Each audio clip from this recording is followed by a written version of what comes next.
ಗೆಳೆಯರೇ, ಅಣ್ಣ ಅವ್ರ ತೀರು ಹೋದ ವಿಷಯದ ಬಗ್ಗೆ ಮಾತಾಡ್ತಾಯಿದ್ದೆ. 2 ಭಾಗ ಆಯಿತು. ಯಾಕಂದರೆ ಎಲ್ಲ ಒಂದರಲ್ಲೇ ಮಾತಾಡಿದ್ರೆ ಈ ಓಡುತಿಟ್ಟ ಭಾಳ ದೊಡ್ಡದಾಗುತ್ತೆ. ಆದ್ದರಿಂದ ಈಗ 3ನೇ ಭಾಗದಲ್ಲಿ ಮಾತಾಡ್ತಾಯಿದ್ದೀನಿ. ಟಿ ವಿಯಲ್ಲಿ ನಿರಂತರವಾಗಿ ತೋರಿಸ್ತಾ ಇದ್ದಾರೆ, ಸ್ಟೇಡಿಯಂನಿಂದ ಹೊರಟು ಆ ಒಂದು ಗಾಡಿ ಮುಂದೆ ಬರೋದಕ್ಕೆ ಸಾಧ್ಯವಾಗ್ತಾ ಇಲ್ಲ. ಎಲ್ಲ ದಾರಿಗಳು ಕರ್ಫ್ಯೂ ಹಾಕಿರ್ತಾರಲ್ಲ, 144 ಅದೇನೋ, ಆ ಮಟ್ಟಕ್ಕೆ ಆಗ್ಬಿಟ್ಟಿದೆ. ಬೆಂಗಳೂರಂತೂ ನಿಜವಾದ ಕರ್ಫ್ಯೂನೇ ಆಗೋಗ್ಬಿಟ್ಟಿದೆ. ಕರ್ನಾಟಕ ಪೂರ್ತಿ ಹೀಗೆ ಭಾಳ ಬಿಗುವಿನ ವಾತಾವರಣ ಉಂಟಾಗ್ಬಿಟ್ಟಿದೆ ಎಲ್ಲ ಕಡೆ. ಆದರೂ ಟಿ ವಿಯಲ್ಲಿ ತೋರಿಸ್ತಾ ಇದ್ದಾರೆ, ಗಾಡಿ ನಿಧಾನವಾಗಿ ಹೋಗುತ್ತೆ. ಹೋಗಿದ್ದ ಕಡೆ ಎಲ್ಲ ಸರ್ವನಾಶನ. ಜನ ನೋಡಬೇಕು, ಸರ್ಕಾರ ಅವಕಾಶ ಮಾಡಿಕೊಡಬೇಕಾಗಿತ್ತು. ಕನಿಷ್ಠ 2-3 ದಿವಸ ಆದರೂ ಸ್ಟೇಡಿಯಂನಲ್ಲೇ ಇಟ್ಟಿದ್ದ ಅಂದರೆ ಪಾರ್ಥಿವ ಶರೀರವನ್ನು ಜನ ನೋಡಿ ಸಮಾಧಾನ ಮಾಡ್ಕೊಳೋರು. ಯಾಕಂದರೆ ಊರುಗಳಿಂದೆಲ್ಲ ಬಂದವರು ಅಣ್ಣವರ ಮುಖವನ್ನು ಕೊನೆ ಸಾರಿ ನೋಡೋದಕ್ಕೆ ಅವಕಾಶ ಕೊಡಲಿಲ್ಲ ಅಂದರೆ ಯಾರಿಗೆ ತಾನೇ ಕೋಪ ಬರೋಲ್ಲ. ಆಯಿತು, ಗಲಾಟೆಗಳು ಆಯಿತು. ಮೆರವಣಿಗೆ ಹೋಗ್ತಾ ಇದೆ, ಗಲಾಟೆಗಳು ನಡೀತಾನೇ ಇದೆ. ಯಾರ ಹತೋಟಿಯಲ್ಲೂ ಇಲ್ಲ.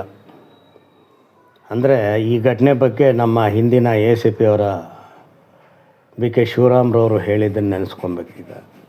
ಅವರಲ್ಲಿ ಉಸ್ತುವಾರಿಯಲ್ಲಿ ಇದ್ದುಕೊಂಡು ಹೇಳ್ತಾರೆ, ಅಣ್ಣ ಅವರ ಶಕ್ತಿ ಬಹಳ ದೊಡ್ಡದು, ನಾವು 1-2 ದಿವಸ ಇಲ್ಲಿ ಜನರಿಗೆ ನೋಡೋದಕ್ಕೆ ಅವಕಾಶ ಮಾಡಿಕೊಡ್ಬೇಕು ಅಂತ. ಆದರೆ ಅವ್ರ ಮೇಲಧಿಕಾರಿಗಳೆಲ್ಲ ಈ IPSನವರು ಎಲ್ಲೆಲ್ಲಿಂದ ಹೊರಗಡೆಯಿಂದ ಬಂದವರು. ಅವ್ರಿಗೆ ಅಣ್ಣ ಅವ್ರ ಶಕ್ತಿ ಬಗ್ಗೆ ಅವ್ರಿಗೇನು ಗೊತ್ತು. ಅವರ ಅಹಂಕಾರದಿಂದ ಏನು ಬೇಡ, ಸುಮ್ಮನೆ ಸಮಸ್ಯೆ ಆಗುತ್ತೆ, ಬೇಗ ಮುಗಿಸ್ಬಿಡೋಣ ಅಂತ. ಕೊನೆಗೆ ಅವರು ಆಯಿತು, ನಿರ್ಧಾರ ಮಾಡಿದ್ದೀರ, ದಾರಿಲಿ ಹೋಗೋದು ಬೇಡ, ಬಹಳ ತೊಂದರೆ ಆಗುತ್ತೆ, ಹೆಲಿಕಾಪ್ಟರ್ ತರಿಸ್ಬಿಡಿ, ಇಲ್ಲಿಂದ ಹೊರಟು ಅಲ್ಲೋಗಿ ಇಳಿದು ಅಲ್ಲಿಂದ ಮುಗಿಸ್ಬೋದು ಅಂತ. ಅದಕ್ಕೂ ಅವರು ಒಪ್ಪಲಿಲ್ಲ. ಬಹಳ ದುರಹಂಕಾರಿಗಳು. ಆಗೋ ಅಷ್ಟೇ ಈಗೂ ಅಷ್ಟೇ ಹೊರಗಡೆಯಿಂದ ಬಂದವರು. ಅವರು ಈ ನಾಡಿನ ಸಂಸ್ಕೃತಿಗೆ, ಜನರಿಗೆ ಅವ್ರ ಬೆಲೆನೇ ಕೊಡಲ್ಲ. IPS ಆಗಲಿ IASಗಳಾಗಲಿ. ಆ ಅಹಂಕಾರಿಗಳು, ಉತ್ತರ ಭಾರತದ ಅಹಂಕಾರಿಗಳು ಇಲ್ಲಿ ಬಂದು ಅಧಿಕಾರ ನಡೆಸಿದ್ರು ಅದೇ ಅಹಂಕಾರ ತೋರಿಸ್ತಾರೆ. ಕೊನೆಗೆ ಅವರ ಅಹಂಕಾರಕ್ಕೆ ತಕ್ಕಂತೆ, ಅವರ ಆಜ್ಞೆಗೆ ತಕ್ಕಂತೆ ದಾರಿಯಲ್ಲಿ ಹೋಗುತ್ತೆ. ದಾರಿಯಲ್ಲಿ ಎಷ್ಟು ಸರ್ವನಾಶ ಆಗಬೇಕೋ ಅಷ್ಟು ಸರ್ವನಾಶ ಆಗ್ತಾ ಬರುತ್ತೆ. ಕೊನೆಗೆ ಕಂಠೀರವ ಸ್ಟುಡಿಯೋದಲ್ಲಿ ಹೋಗೋಷ್ಟರಲ್ಲಿ ಗಂಟೆಗಳು, 5-6 ಗಂಟೆ ಮೇಲೆ ಆಗೋಗ್ಬಿಡುತ್ತೆ ಇಲ್ಲಿಂದ ಅಲ್ಲಿಗೆ ಹೋಗೋಷ್ಟರಲ್ಲಿ.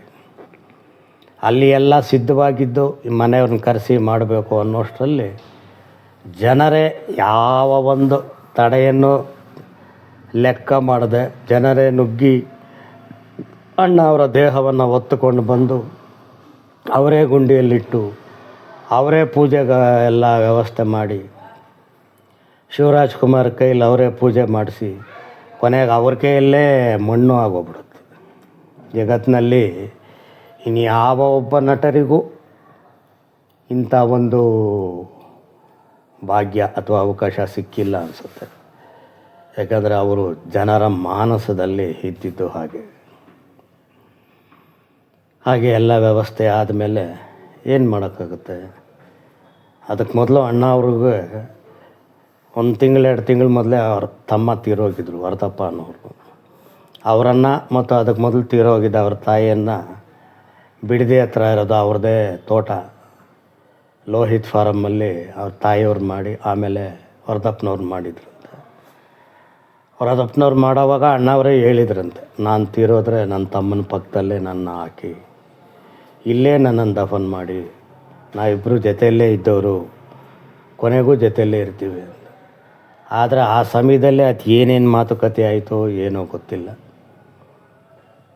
ಜನ ಎಲ್ಲೆಲ್ಲ ಮಾಡಬೇಕು, ಅಲ್ಲಿ ಮಾಡಬೇಕು, ಇಲ್ಲಿ ಮಾಡಬೇಕು.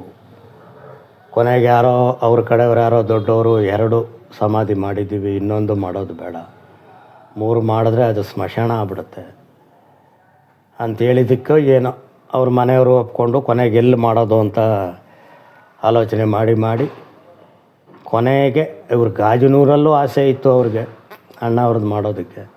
ಆದರೆ ಇಲ್ಲಿಂದ ಗಾಜನೂರಿಗೆ ಹೋಗೋಷ್ಟರಲ್ಲಿ ಆಗ್ತಾ ಇದ್ದಂಥ ಅನಾಹುತನ ಇಡೀ ರಾಜ್ಯ ಅಲ್ಲ ಇಡೀ ಭಾರತ ಕೊನೆ ತಡ್ಕೊಳಕ್ಕಾಗ್ತಾ ಇರಲಿಲ್ಲ. ಹಾಗೆ ಅವ್ರ ಮನೆಯವರು ಒಪ್ಪಿದ್ರೋ ಬಿಟ್ಟರೋ ಅಲ್ಲಿ ಸರ್ಕಾರದ ಮರ್ಯಾದೆಯೊಂದಿಗೆ ಅಣ್ಣವರ ಅಂತ್ಯ ಸಂಸ್ಕಾರ ಆಗುತ್ತೆ ಅಲ್ಲಿ. ಆ ಸಮಯದಲ್ಲಿ ಬೆಂಗಳೂರು ಮೇಯರ್ ಆಗಿದ್ದ ಬಾನು ಬೇಗಮ್ ಅನ್ನೋರು ಯಾರು ಲಂಡನ್ ಪ್ರವಾಸದಲ್ಲಿದ್ದರು. ಅವ್ರು ಬಂದ ಮೇಲೆ ಹೇಳ್ತಾರೆ, ಯಾಕೆ ಇಂಥ ಒಂದು ಕೆಲಸ ಮಾಡಿದ್ರಿ, ಅಣ್ಣ ಅವ್ರನ್ನ ಯಾಕೆ ಅಲ್ಲಿ ಅಷ್ಟು ದೂರ ತಗೊಂಡೋಗಿ ಸಮಾಧಿ ಮಾಡಿದ್ರಿ, ಇಲ್ಲಿ ಫ್ರೀಡಮ್ ಪಾರ್ಕ್ ಅಂತ ನಮ್ಮ ಹಳೆ ಜೈಲಿತ್ತಲ್ಲ ಅಲ್ಲಿ ಮಾಡ್ಬೋದಿತ್ತಲ್ವ, ಜನರಿಗೆ ಎಷ್ಟು ಅನುಕೂಲ ಆಗೋದು, ನಾನಿದ್ದಿದ್ರೆ ಖಂಡಿತ ನಾನು ಅಲ್ಲೇ ಇದು ಮಾಡ್ತಾಯಿದ್ದೆ ಅಂತ ಆಯಮ್ಮ ಆಮೇಲೆ ಹೇಳ್ತಾರೆ.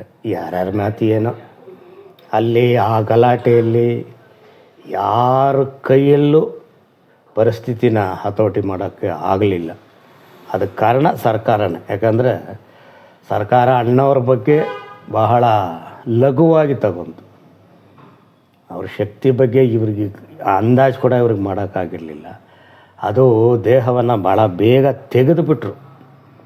ಪುನೀತ್ ಥರ ಒಂದು 2-3 ದಿವಸ ಇಟ್ಟಿದ್ದಿದ್ದ ಅಂದರೆ ಆ ಜನಗಳು ಎಷ್ಟು ಕೋಟಿ ಬಂದಿರೋರು ಅಂತ ಇಡೀ ಜಗತ್ತಿಗೆ ಗೊತ್ತಾಗ್ತಾಯಿತ್ತು. ಹಾಗೆ ಅಣ್ಣವರ ಶಕ್ತಿಯನ್ನು ಅಂದಾಜು ಮಾಡದೆ ಇವರು ಕೇವಲವಾಗಿ ನೋಡಿಕೊಂಡು ಸರಿಯಾದ ಪ್ರತಿಫಲವನ್ನು ಸರ್ಕಾರ ಅನುಭವಿಸ್ತು. ದೊಡ್ಡ ಒಂದು ಕಪ್ಪು ಚುಕ್ಕೆಯನ್ನು ಸರ್ಕಾರದ ಮೇಲೆ ಹೊತ್ಕೊಂಡ್ರು. ಅಹಂಕಾರಕ್ಕೆ ತಕ್ಕ ಶಾಸ್ತಿ ಆಯಿತು. ಆದರೆ ಅಮಾಯಕವಾದ ಬಹಳಷ್ಟು ಜೀವಗಳು, ಆಸ್ತಿಪಾಸ್ತಿಗಳು ನಷ್ಟವಾಗೋಯಿತು. ನಷ್ಟವಾಗೋದಕ್ಕೆ ಕಾರಣ ಜನರು ಅಣ್ಣ ಅವರನ್ನು ನೋಡೋದಕ್ಕೆ ಅವಕಾಶ ಮಾಡಿಕೊಡದೇ ಇದ್ದಿದ್ದೇ ಮುಖ್ಯವಾದ ಕಾರಣ. 2-3 ದಿವಸ ಸ್ಟೇಡಿಯಂನಲ್ಲೇ ಇಟ್ಟಿದ್ದರೆ ಜನ ಎಲ್ಲ ನೋಡಿ ಸಮಾಧಾನವಾಗಿ ಎಲ್ಲೋ ಒಂದು ಕಡೆ ನೆಮ್ಮದಿಯಾಗಿ ಅವರನ್ನು ಅಂತ್ಯ ಸಂಸ್ಕಾರ ಮಾಡ್ಬೋದಿತ್ತು.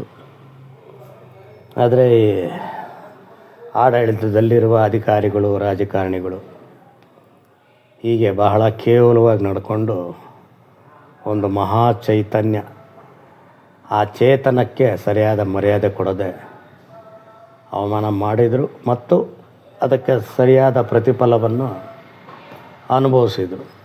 ಅಂಥ ಮಹಾನ್ ಚೇತನಕ್ಕೆ ಅಲ್ಲಿ ಕೊಟ್ಟಿರೋ ಒಂದು 2.5 ಎಕರೆ ಅದು ಅವಸರದಲ್ಲಿ, ಅದು ಯಾವ ಲೆಕ್ಕಕ್ಕೂ ಇಲ್ಲ. ನನ್ನ ಲೆಕ್ಕದ ಪ್ರಕಾರ ಅಣ್ಣ ಅವರು ನಾಡಿಗೆ ಮಾಡಿರೋ ಸಾಧನೆ, ಸೇವೆಯನ್ನು ನೆನೆಸ್ಕೊಂಡ್ರೆ ಪ್ರತಿ ಜಿಲ್ಲೆಯಲ್ಲೂ ಒಂದು 10 ಎಕರೆಯಷ್ಟು ಅಣ್ಣ ಅವರ ಪುಣ್ಯಭೂಮಿ ಮಾಡಬೇಕು. ಅವರ ಎಲ್ಲ ಸಾಧನೆಗಳನ್ನು ಜನರಿಗೆ, ಮುಂದಿನ ಜನಾಂಗಕ್ಕೆ ತೋರಿಸ್ಬೇಕು. ಮತ್ತು ಬೆಂಗಳೂರಿನಲ್ಲಿ ಒಂದು 100 ಎಕರೆಯಷ್ಟು ಥೀಮ್ ಪಾರ್ಕ್ ಅಂತ ಮಾಡಬೇಕು. ಅವರು ಹುಟ್ಟಿದಾಗಿಂದ ತೀರೋವರೆಗಿನ ಅವರ ಸಾಧನೆಗಳನ್ನು ಪೂರ್ತಿಯಾಗಿ ತೋರಿಸಿ ಜನರಿಗೆ ನಿಜವಾದ ಮಾರ್ಗದರ್ಶನ ಮಾಡಿ ಅವರನ್ನು ಅಮರರನ್ನಾಗಿ ಮಾಡಬೇಕು. ನಾಡಿನ ಹೆಮ್ಮೆ, ನಾಡಿನ ಒಂದು ಚೇತನವನ್ನು ಜಗತ್ತಿಗೆ ತೋರಿಸಿ ಇಡೀ ಜಗತ್ತು ಸದಾಕಾಲ ಅವರ ನೆನೆಯುವಂತೆ ಮಾಡಿದರೆ ಅವರು ನಮಗೆ ಮಾಡಿರುವ ಸೇವೆಗೆ ನಾವು ನಿಜವಾದ ಒಂದು ಕೃತಜ್ಞರಾಗಿ ಕೃತಜ್ಞತೆಯನ್ನು ಸಲ್ಲಿಸಿದಂತಾಗತ್ತೆ. ಎಲ್ಲರೂ ಈ ದಿಕ್ಕಿನಲ್ಲಿ ಆಲೋಚನೆ ಮಾಡೋಣ ಗೆಳೆಯರೇ.